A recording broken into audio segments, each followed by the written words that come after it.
It's absolutely just beyond your wildest dreams to think that you could come here and race a motorcycle. The IOMTT is like a religion. It's the oldest motorcycle race in the world. You can stand on the footpath and you could literally reach out and touch the riders going past at close to 200 miles an hour.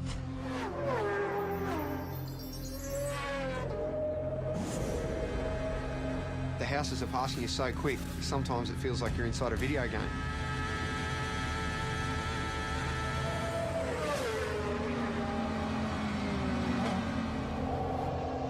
It's frightening. It's damn dangerous and it stresses me out.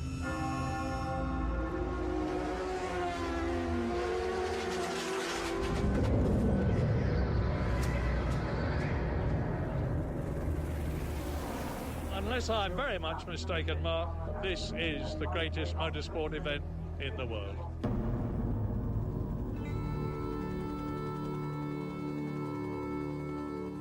Between Ireland and Britain in the Irish Sea sits the Isle of Man.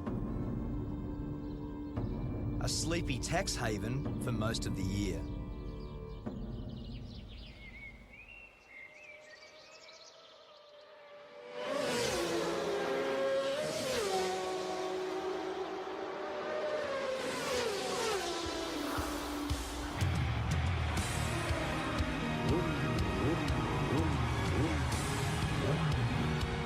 I've come here to witness the most dangerous road race on Earth.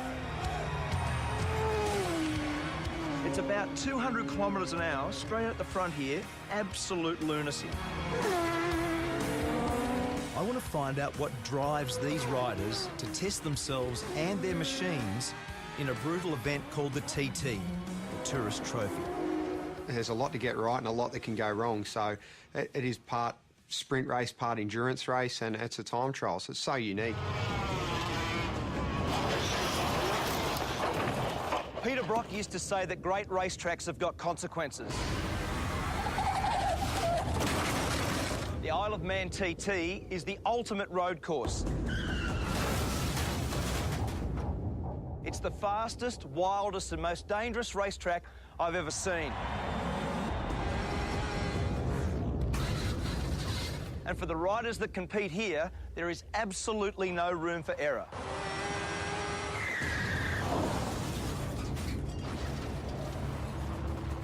In its 104 years, 234 riders have died. It says on the back of your pass that motor racing is dangerous. This is dead set dangerous, isn't it? It is. It really is. It's frightening. Aussie rider Cameron Donald is one of over 200 starters this year. And when you add the fans, it's like an invasion. With Cameron is his girlfriend Karen, herself a keen motorcyclist. They've been planning for the race all year.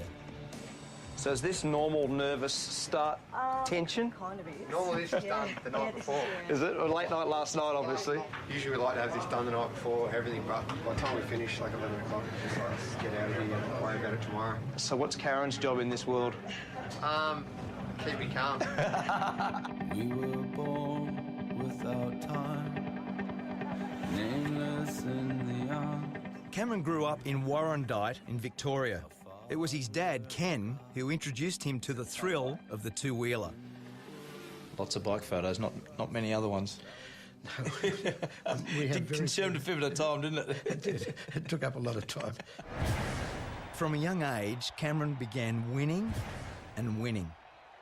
I remember Mum actually saying to me, you know, you can't, when you're going to buy or build a house, you can't live in a motorbike. I remember saying to her, yeah, Mum, you can't race a house. So I think then she just pretty much gave up.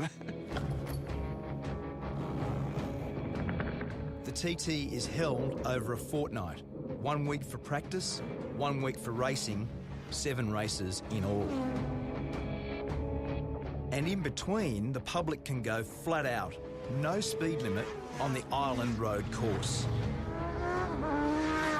Everyone that races here knows the dangers and they accept them and they do their best to ride accordingly.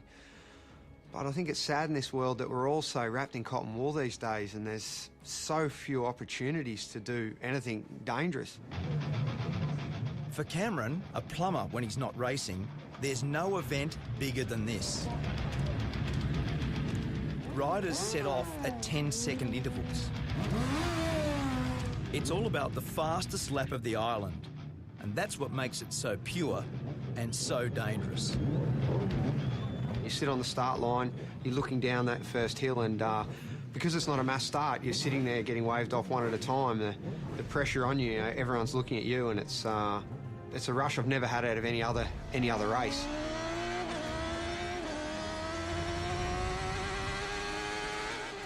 There's just so few events in the world where we can do such a thing, where you can close off a road and race a motorbike around it. It's such a beautiful thing.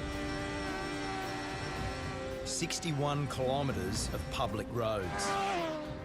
Over 200 corners to be negotiated. Top speed, 330 kilometres an hour. This isn't a track.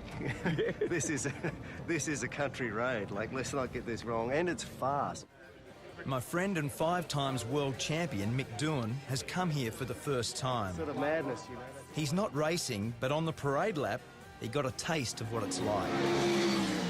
First reaction, as soon as you saw the place, looked around, what was your first reaction? Yeah, I didn't need to come here to have that reaction. It's just, as I say, it really, it is absolutely just beyond your wildest dreams to think that you could come here and race a motorcycle. The race has always had its critics, but from the start, its danger was its attraction. Back then, racing was banned in England, and the island was the only place where there were no speed limits. The TT was born. The voice of motorsport, Murray Walker. You've got a great history here, haven't you? You've been how many years? First of all, let me say it's great to see a great Australian at a great race. Thanks. To answer your question, Mark, I first came here in 1925. I was born in 1923.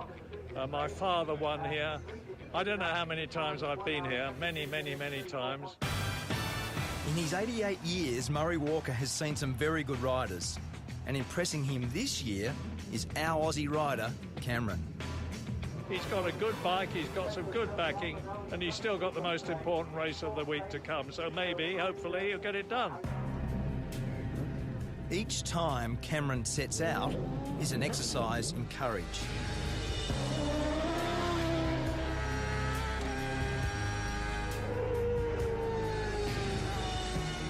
Each lap is an anxious one for Karen, who gets radio updates on his progress. I see the worry in her face before I head out for a race, and sometimes I feel a little bit guilty for putting people close to me through that stress. In the week I was there, 7 people lost their lives. 3 riders and 4 members of the public. ACU Events Limited regret to announce the death of Derek Bryan.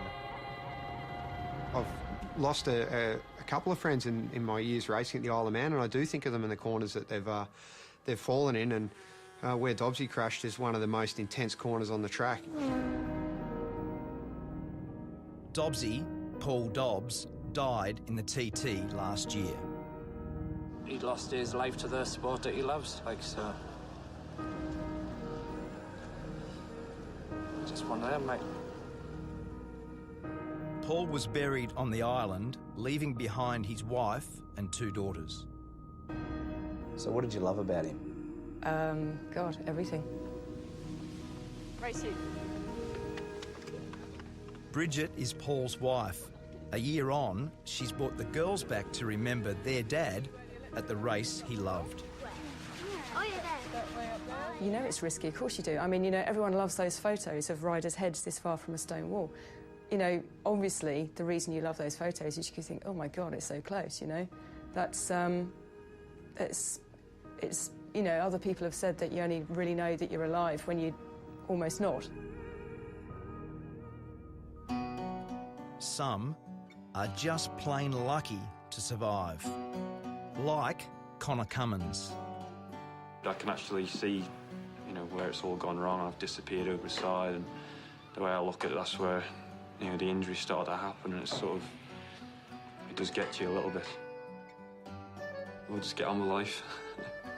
The world ain't going to stop for me. Has your opinion of the TT changed based on what's No. happened? No? No, Do you think it should be banned?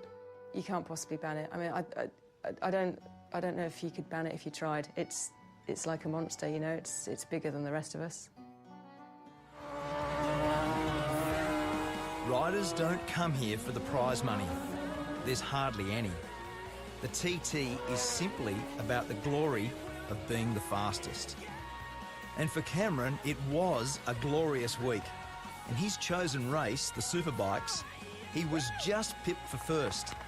But second still felt pretty good. Congratulations, mate. Well done. Really good, huh? When will you settle down and stop doing this? I don't see it too far away. I never saw racing the Isle of Man as a long-term prospect because, look, it is so dangerous, and I do see it as a numbers game. If you keep coming back, sooner or later, I see it's going to catch you out.